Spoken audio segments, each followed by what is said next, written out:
Welcome to our webinar, Using Electronic Logbooks to Improve Efficiency, OSV case study from our sponsors, Opsealog. Our guest speaker today is Colombo Monnier, Foundry Manager at Opsealog. If you have any questions about the topics today, please type them in the Q&A section and we'll get them answered for you at the end of the presentation. Here is our host, Carl Jeffrey from Digital Ship to explain more. So our theme today is how we can make it easier to gather and analyze data from ships, particularly for improving vessel performance. And that's in the concept of the electronic logbook. So ships today use a wide range of manual and automatic methods for providing data. So that's including crew writing into paper logbooks first and then manually entering the data again into electronic systems, or crew filling in digital forms and of course sensors.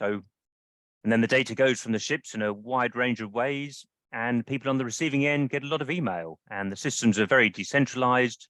It's very hard for people to use it. It's very hard for the people who use it to understand what's going on. So it would be much simpler if we had a single system where data is entered once manually, perhaps into mobile devices. The sensor data is gathered automatically, and it all goes to the cloud and all gets analyzed in one place. And then in the office, people can go in and get what they want or see data presented in the way they want it, such as even if they're crew managers or HSE managers, and we could give a version of the data even to charterers. And it's quite hard to install such a system, particularly when ships have already got a variety of means they use already and they'd have to rip them all out. But our company speaking today, Opsealog, has managed to do it. So they're based in Marseille, France, and they've done it with 2 different offshore service vessel operators, port service vessels, RoPax vessels, general cargo and cable laying vessels. They've got a pilot system with Shell's offshore vessel fleet operating in the Niger Delta. And they also have projects with Total, Abu Dhabi National Oil Company, and Jackson Offshore in the Gulf of Mexico. So we're going to hear from Colombo Monnier from the Innovation Department of Opsealog. He's based in Annecy near Geneva today. He's a former first officer working on offshore service vessels with Bourbon Offshore, and he's also worked on heavy lift vessels, ferries, and with V-ships, among others. So Colombo's talk is going to be about 25 minutes long, then we should have lots of time for your questions. You can put the questions in the Q&A box, but we'll take them at the end. And I'd like to invite Colombo to start the talk. Thanks. Thank you very much, Carl. I'll just share the screen.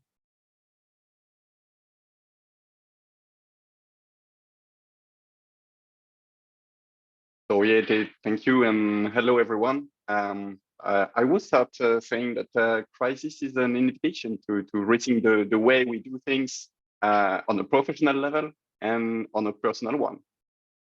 They are difficult, but they play an important role in making things evolve.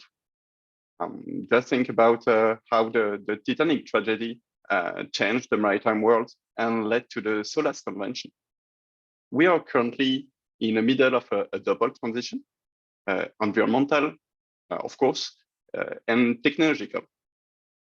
Our industry is one of the oldest, but we missed the digitalization train for now. Hopefully time has come. So how concretely can digitalization improve fleet efficiency and accelerate environmental transition? So I'm Colombo Monnier, Merchant Marine Officer. I worked for 8 years on various types of vessels, like Carl said, gas carrier, RoPax, yachts. I worked with the French Navy too, construction vessel and offshore supply vessel. I'm not navigating anymore and working at Opsealog, a tech company dedicated to the maritime industry, as I trust that valorizing our maritime data is the best way to drive the industry toward a better path. I discovered vessel report from the vessel side 13 years ago. At the time when we all had just one daily internet connection with the outside world. It seems like old times now. I jumped to the office side for a mission in 2024, and I was responsible for aggregating environmental data. You also probably face it. This is really a hard task. The data quality is bad. Too many things are done manually, and And at that time, data was siloed in each department and even in each report. So data was often not even exploitable. That was 10 years ago, but in 2023, the reality of data collection didn't change a lot. There are plenty of spreadsheets, papers, and emails to send every day by crews to shore managers. But then have to connect the dots, each one on their own laptops. So digitalization of these reports is key. That's a potential of reporting saving times of about 75%. And I'm not talking here about digitization that is going from paper to spreadsheet, but using an interface built on real data infrastructure in the backend. We always have to keep in mind that the reporting itself is not the objective. Having a better knowledge of our operation and taking data-driven decision is what matters. What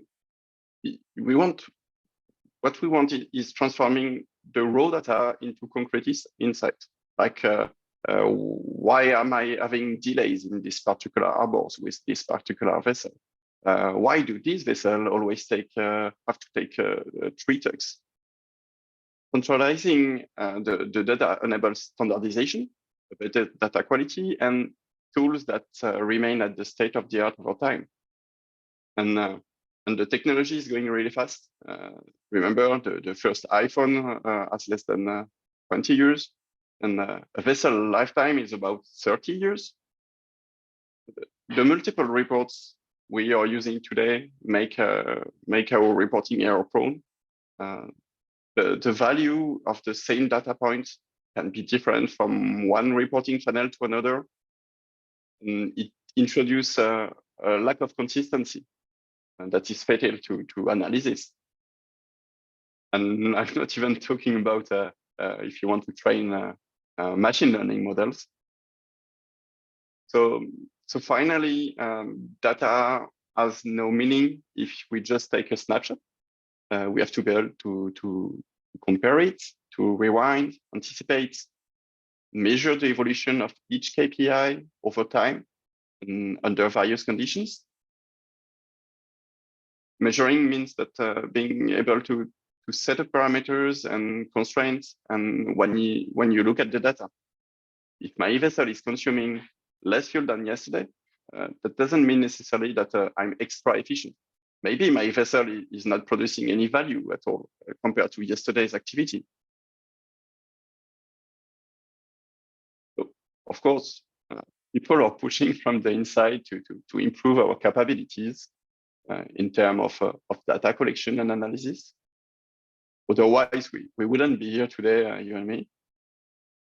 That will definitely help us to highlight the propulsion type of the future, anticipate the new fuels. The public is also pointing the maritime industry for our 3.5% of share of CO2 worldwide, and we even climb at 16% in the European Union.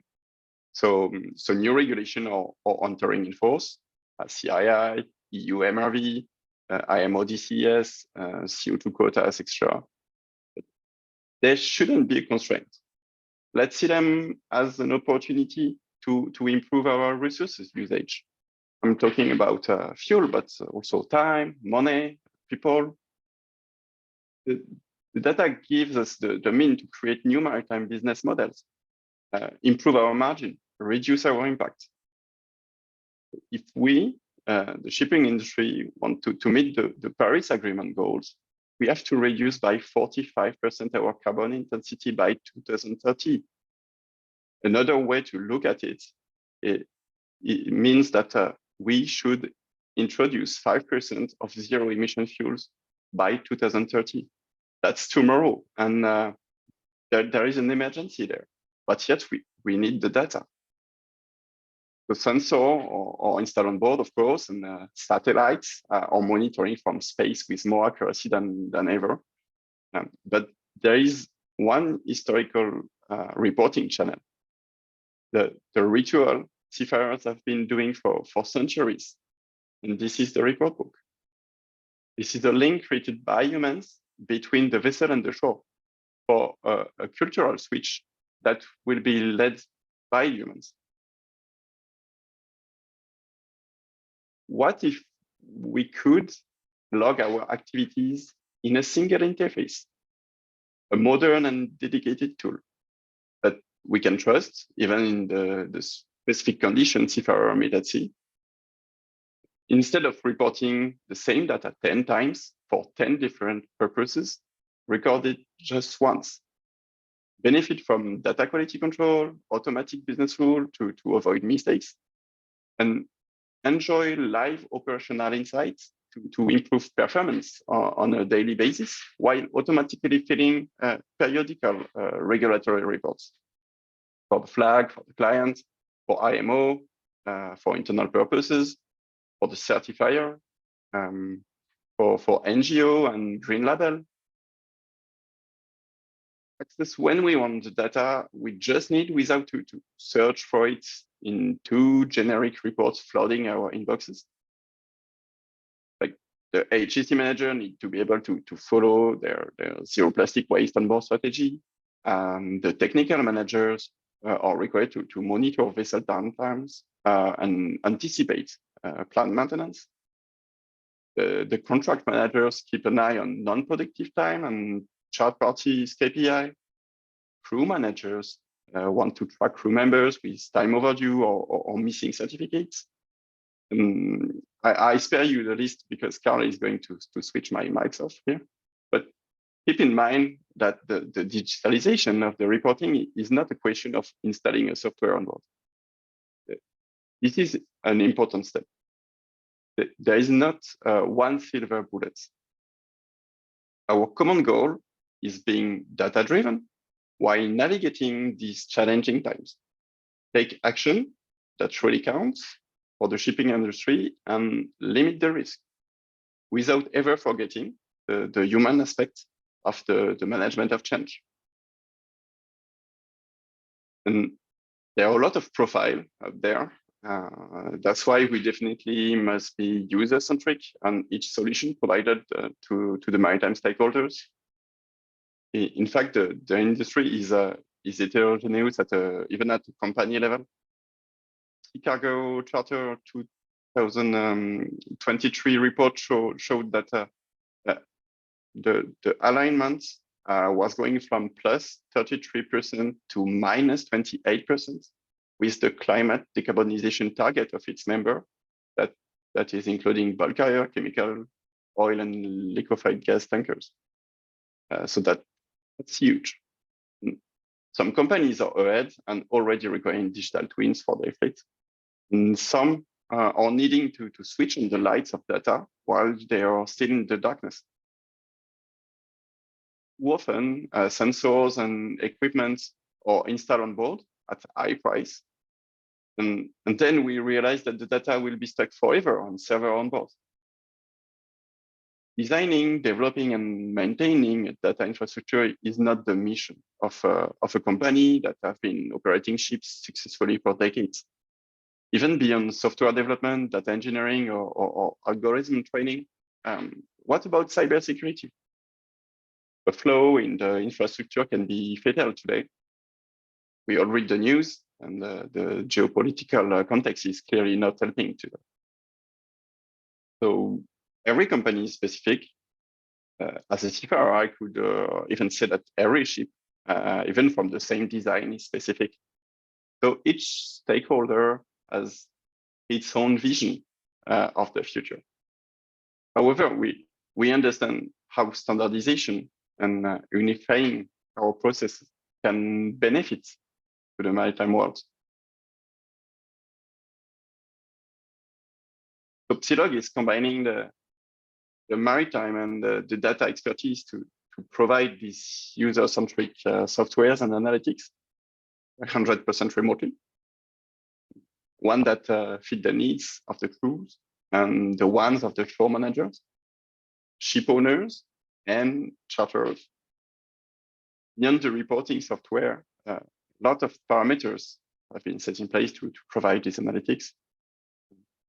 They take the fuel from the fuel consumption input to the best behavior for the vessel in order to maximize the savings, but without sacrificing the operational efficiency.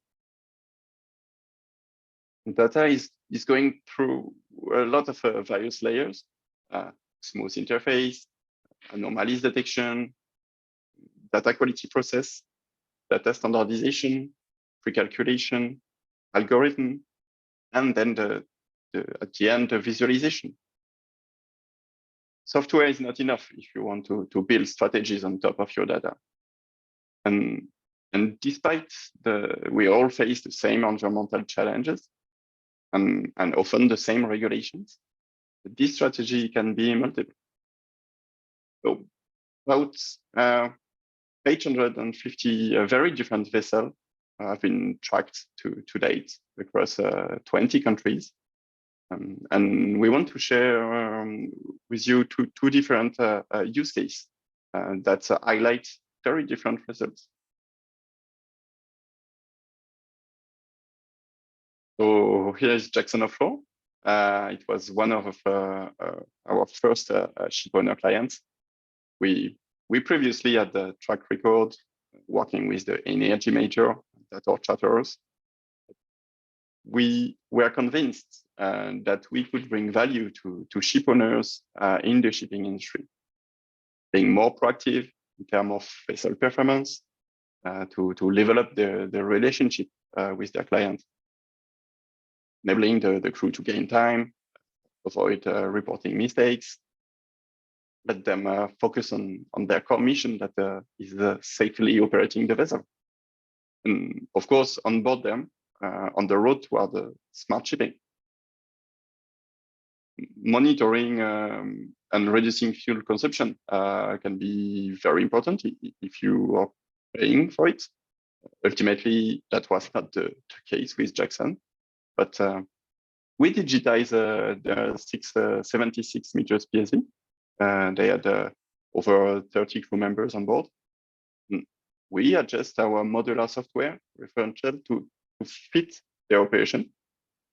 This is an important step because we have more than 14 maritime sectors, dozens of vessel types, and more than 5,000 best practices, depending on the constraints the vessel are facing. Then we transform a massive amount of data into key insight for their specific operation, highlight solutions for their specific challenges. They fully replace the reporting that was previously in place for a more efficient one. But they also benefited from the automatically consolidated analytics as a result. They're now able to see how the vessel are behaving across multiple charters. Detect the unsafe behaviors when approaching installation and help crew improve. They can follow energy efficiency indicator in real time. The day a new regulation enters in force or a client is requesting a new KPI, Jackson Offshore won't have to set up a new spreadsheet and email channel. I'm highlighting that because that's what happened for a lot of shipping companies when CII entered in force last January. Jackson is just feeding Streamlog as they always do because of the proactive position they took. The same position that is giving them the upper end of the market.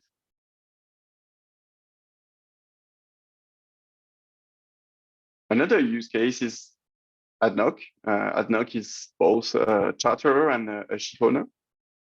The context is really different here. We know from a survey among the maritime industry that the data sent every day is the same across 3 reports in average. Sometimes more, sometimes less. So Streamlog was created in collaboration with our users to replace all the reporting on board. Knowing the harsh environments the vessel are evolving in, the lack of connectivity, and the final analytics requested by the charterer, we digitalize the whole process. We were able to achieve these numbers with ADNOC, thanks to the data we are collecting from the vessel, without installing anything. I mean, hardware. As ship owner and charterer, they benefited both ends from the digitalization.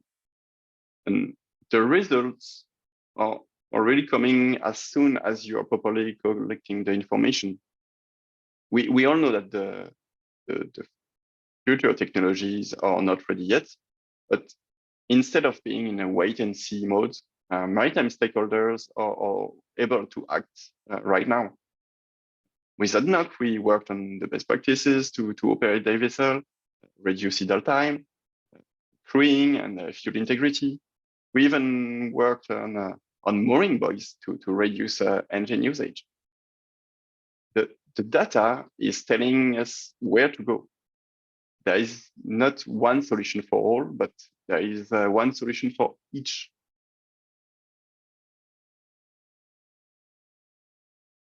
So to conclude, we'd say that the key takeaways are that you can't have performance without data, and you can't have data without digitalization.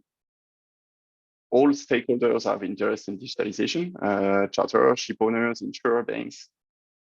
The real value of data is unlocked when you share it based on clear standards, and when you're able to enrich it. Data sources are growing exponentially, yet they are not made to talk to each other. Our purpose at Opsealog is exactly to create solutions based on this combined data to drive shipping sustainability.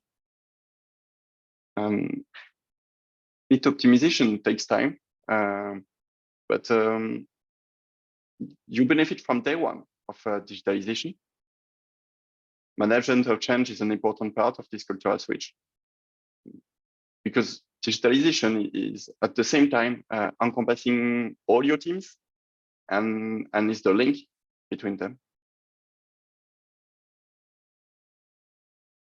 So I hope this presentation is giving you some insight about the future, and I would be happy to share your questions. Wow. Well, thank you very much, Columban. So we'll go to the Q&A part. So if you'd like to stop sharing the screen now, and if anybody's got any questions they'd like to type them in. First question from me, that sort of I was thinking about the differences between OSVs and other sorts of vessels. And I'm guessing there may be reasons why it's easier to install a system like this on an OSV if it has the same crew for a long period of time and it's got a long-term charterer and the charterer has a clear idea of what they want. Whereas if you compare that with a tanker, I mean, you probably know a lot more than I do, but you've got different crew, you've got different customers, you've got a lot of change. So it's much harder to sort of rip out what you've got already and put in something new. Is that correct? Or perhaps it's easier to do it in an OSV, but we'll go from an OSV now to the harder challenges with other sorts of ships now. Do you think? Indeed, we came from the charterer perspective, the energy major. So we knew exactly what they wanted at the end of the process. So we knew that the reporting was just a step at the beginning. But even when you're changing often of charterer, the reporting, the analytics that we required are not exactly the same. The data will be the same, very, very often, 90% of the time. So this is why it's really important to have standards and to have data that you can cross in the way you want. Because if you're changing charterer from one day to another, or if you're changing the crew from one day to another, you don't have to change everything in your processes. Wow, very good. So we've got five questions all of a sudden. Christophe, I can only see 4 words of your question if you want to put in the rest of it. And for the audience, if you want to upvote the questions, I don't know if I have time to answer them, but you can make them go to the top of the list. But we'll start with Alistair Saunders. So Alistair on his LinkedIn, he's vessel infrastructure and service delivery, service time lead with a Scorpio group in Monaco. So he's asking about the regulatory side. Are you supporting all MARPOL logbooks and which flag state? So I guess that's a problem with moving to electronic logbooks. I don't know if OSVs have the same challenges other ships have, or. Of course, that's a very good question. Thanks. And we are targeting all the logbooks. We have a clear planning about that. And so this year, the two first logbooks that are available are Marple ones, garbage and oil. And then there will be sewage, ballast, bridge, engine. About the certification, we are working with Bureau Veritas. And about the flags, of course, it depends of our customers because the process of being certified by the flag, validated by the flag, has to be carried out in combination the providers, so Opsealog, and our clients to their flag. So depends the client's flag.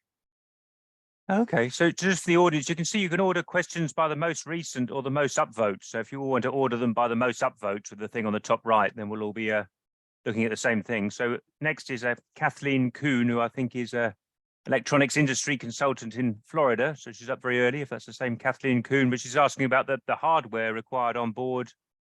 So you mentioned so crew are typing it in with mobile devices. Is that what it is? Yeah, in fact, they don't need anything. That's what we wanted. We want to democratize digitalization, and for that, this is why we made a 100% remotely software deployed available. No need for hardware. If you have one, if you have, for example, electronic fuel monitoring system, this is a very good thing because we will be able to gather data from the same logbook and from your FMS, cross data, enrich everything. But if you have just the historical logbook data, you don't have to wait. You can already start building your strategy on it. Wow. So Anders Reidlinger, I think he's portfolio lead with Line. I think you've kind of answered this question, but maybe so have you managed flag state acceptance? So you said you're getting approval from Bureau Veritas, so you've got that, and then that helps get the flag state acceptance, which is on a case-by-case basis. Is that how it works? Exactly. This is a case-by-case depending of the client flag. But once you've been approved by BV, there is no problem. Okay. So now we're going to Svein over Fastad, growth manager with special purpose vessels at Kongsberg Digital. He's asking about high frequency data. I don't know if you're doing any high frequency data. I suppose that's sort of things like fuel meters and things like that. Is that something you managed to bring in? This is the high frequency data is really important for training machine learning algorithm, all our models. But I would say that the industry for now doesn't require high frequency data because we are at the beginning of the usage of this technology, maybe on maintenance, but for regulatory purpose, for fuel savings, today we are going on a range from 10 to 15% of fuel savings based on stream log data. That's not high frequency. Of course, we can go higher, and we want to go higher because with our trained algorithm. But today, this is not. This is optional, I would say. Okay, so it can work, but you don't have to do it. Yeah. This is cherry on the cake. Okay, so next is your colleague Adrian Delestrada from Opsealog. He said, "How did you aggregate data from the vessel without an internet connection?" I thought you did have internet connections. I don't know.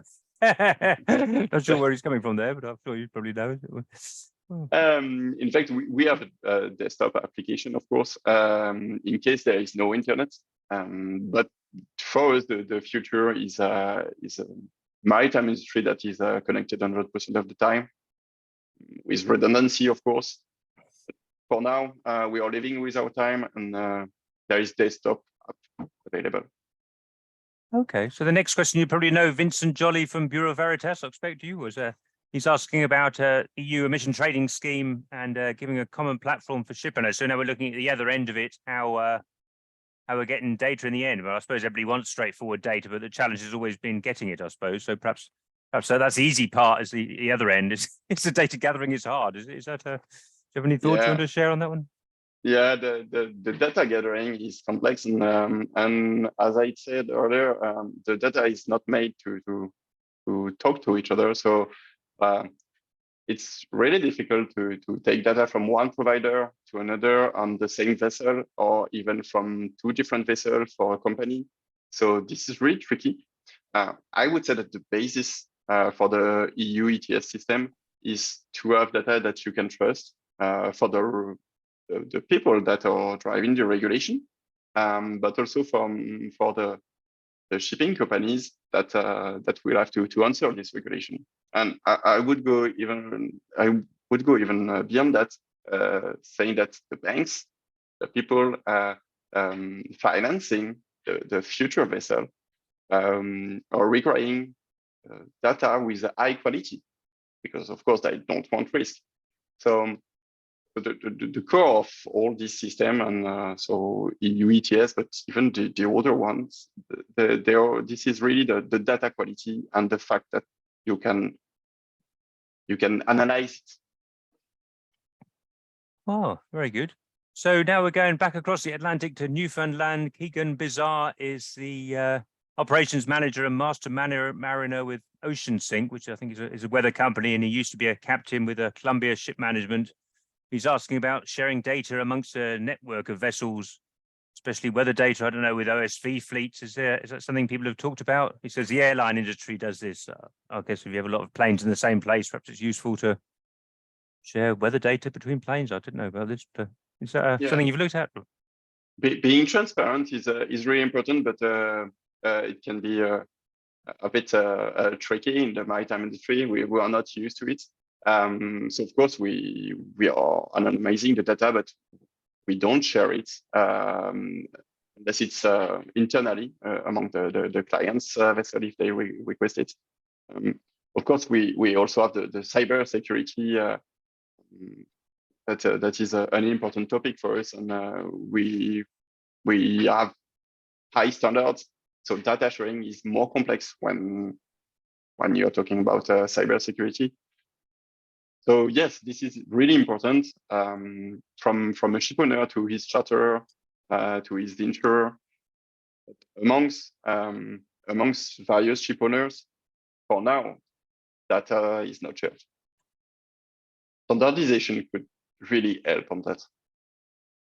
Oh, very good. So Kim Tech, I can't find you on LinkedIn, Kim, so I don't know who you are, but he's asking about data and metadata standards so we can share this.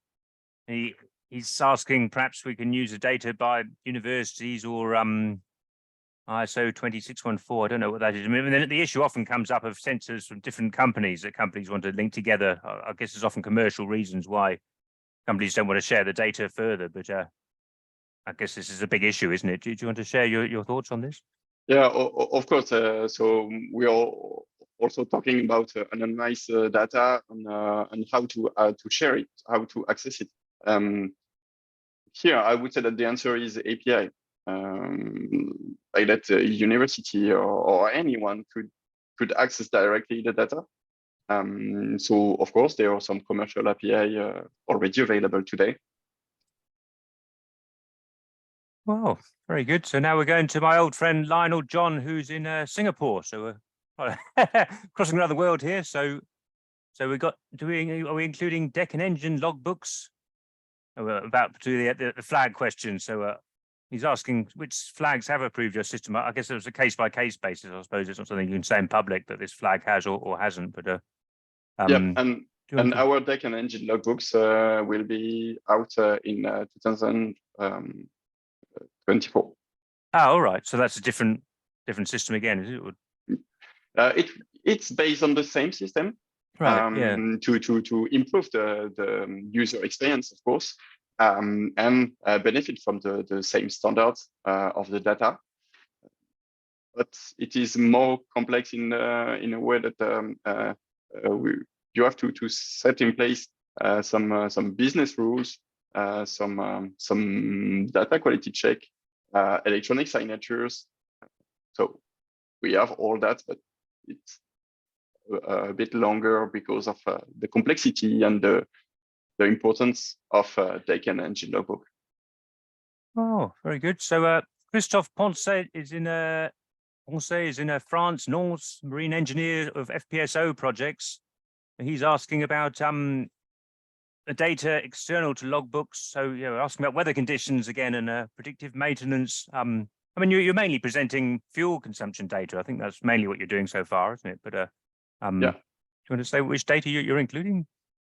No problem. And fuel is always the first question that people are asking. That's why we really give answer fuel oriented.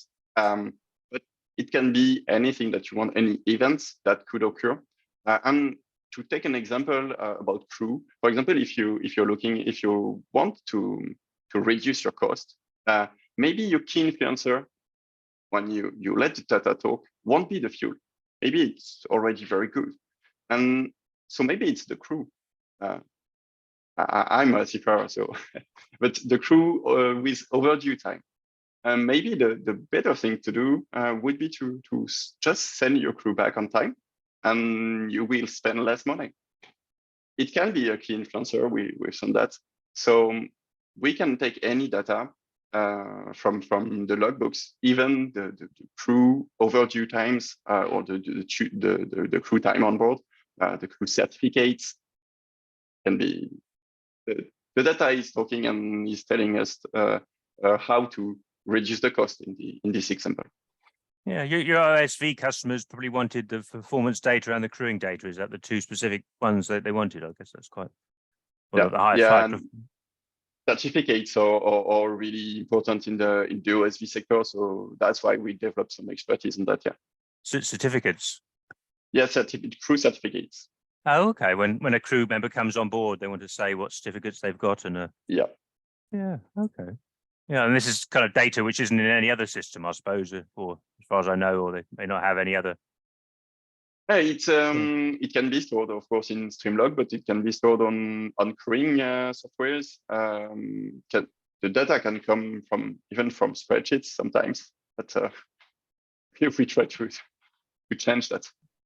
Wow, very good. So we're going to Stockholm now. Victor Westerberg is the performance manager with Wallenius. So he's asking, can you customize data fields yourself? So if include additional fields if the client doesn't have them.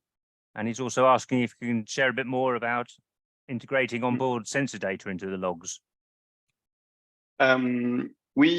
We try not to. I would begin by saying no, because our purpose is to be generic, to improve all that I said before: data quality, standardization, data talking to each other, and as reporting is not the final meaning. We want to improve the final KPI and deliver this KPI to everyone, because if Victor requires a data point with a value, it's because he has a problem. So I would say, why do you want this data? Because he wants to follow certain indicator. We want to develop this indicator and we want him to be able to monitor it. So, and maybe all his colleagues, they don't know it, but they would benefit from this indicator monitoring. So their crew would benefit from filling this data point. So that's why we really try to be the most generic as we can. And of course, we want to be able to do the best maintenance ever, have the best SLA on our software. And personalization is and having a very good SLA is quite complex. Now that I've said that, of course, we are always improving. We are creating the software with our users, with our clients. And even if it's the companies have been there for 8 years, we are still improving this software. So that's for the fields. And for the possibilities to integrate sensors data. If the sensor, the provider is open, we can take his data. We are already connected to a lot of providers. Maybe this data is also available in databases onshore at the company, or even in open databases. So maybe the best solution is not to connect directly to the sensor, but benefit from another source. Depends which sensors Victor wants to talk about. Oh, very good. So, another question coming in. So it's James Detar. What sort of validation are you running the data through, both on board and onshore? And how are you managing resulting discrepancies?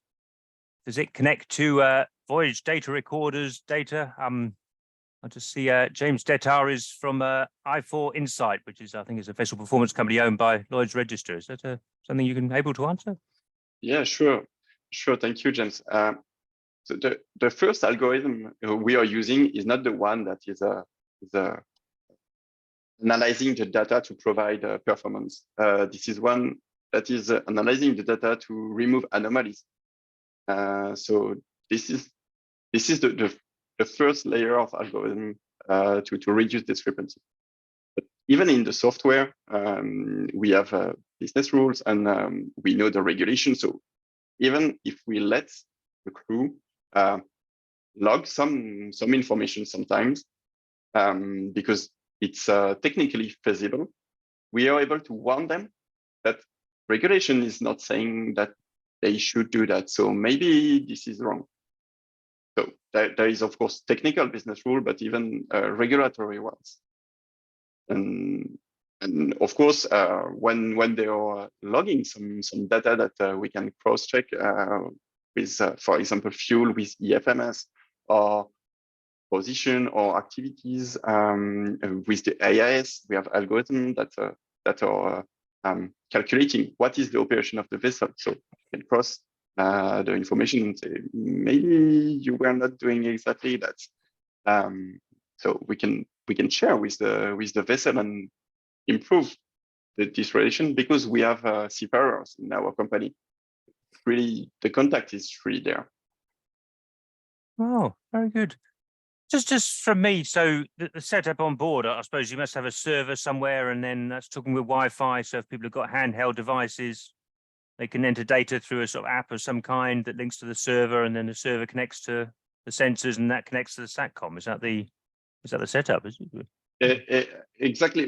There is this server where the app is installed on board, but we try to not connect to the industrial IoT system of the vessel because of cyber risk. If a sensor would be hacked, then the hackers could proceed in all the vessel system and in Streamlog system. So there are different servers on board, and we try to maintain firewalls between them. Wow. So we're going back to Newfoundland now. So Keegan is asking, can you make automated voyage reports from the data? I think you can. That's exactly what you do, is it? Yeah. Yeah. The data is logged really once into Streamlog. This is like filling your Google Agenda on your computer. And so once we have all that, we can do a voyage report. We can do daily reports. We can do yearly MRV report or DCS report. But this is the same data that has been logged only once. So yeah, any kind of report, even a client report if you require one, or a crew certificate report. Yeah, that's possible, and the crew doesn't have to send this email with this spreadsheet that again could be hacked or could be filled with errors. The data has been verified. We know that the quality of the data is good. Then we use it for all the specific purposes, or the managers or the clients or the flag could require. Oh, that's very good. I'm interested in how you managed to get the software rolled out on these clients, because they must have had systems already, or perhaps they didn't have systems for specifically vessel performance and crewing, because This is always a nightmare with companies, is getting rid of the old software before they bring in something new, isn't it? But do you want to share some thoughts about how you did that? And once you got the system brought in, perhaps it was easier to replace older systems and move it to a system when it was already embedded partially, is that? Yeah, there are always some system in place. If we take spreadsheets as a system or other software company in place, so there are often a few weeks where we are using the same systems, and people get used to work with Streamlog. But beyond Streamlog, they get used to work with us, and that's why I talked a lot during the presentation about this cultural switch. We have to think beyond this software. We have to think about the human reporting and the human that are analyzing the data, that are enjoying this KPI. Why they need this KPI extra. So that's why it takes few weeks, because of course on the technological layer, we are analyzing the data and looking at what are the key influencers, etc. But on a human level, we have to give some time to the people to adapt. So that, yeah, there is always a few weeks of management of change. Wow, that's fantastic. Well, I think you've done great. You've answered 14 questions from the audience and about 3 from me. It's very exhausting doing a webinar by yourself, but I guess we can sort of come to the end now. I don't know if there's any last thoughts you'd like to leave the audience with, and we'll send an email out to everyone who registered with your contact details tomorrow. But if there's anything else you'd like to add before we finish it. Yeah, there is no problem to share my contact details. Thank you very much, Carl. And I would say that it's really the maritime industry can start now. We shouldn't wait for methanol or ammonia, or new technologies to work with our data. This is the future, and we have to take this technological step now. And it doesn't have to be expensive. We don't have to invest, to risk money in complex hardware, sensors, etc. We will see the data is telling us where we have to invest. So the first thing is to set clear data strategy, to take data-driven decision. Oh, that's fantastic. Yeah, well, it's a great message, and it's also a great success story. You've done very well with these companies. So yeah, we'll finish there. But thank you very much, and I shall pass back to Farah for the closing words. Cheers. Thank you to our guest speaker, Colomba Monnier, and to all our viewers. We'll be sending you a YouTube video link soon with contact details if you have any further questions. Join us next week on the 29th of June for our webinar with Spire Global, which you can book online at our website. Goodbye. Bye-bye. Thank you.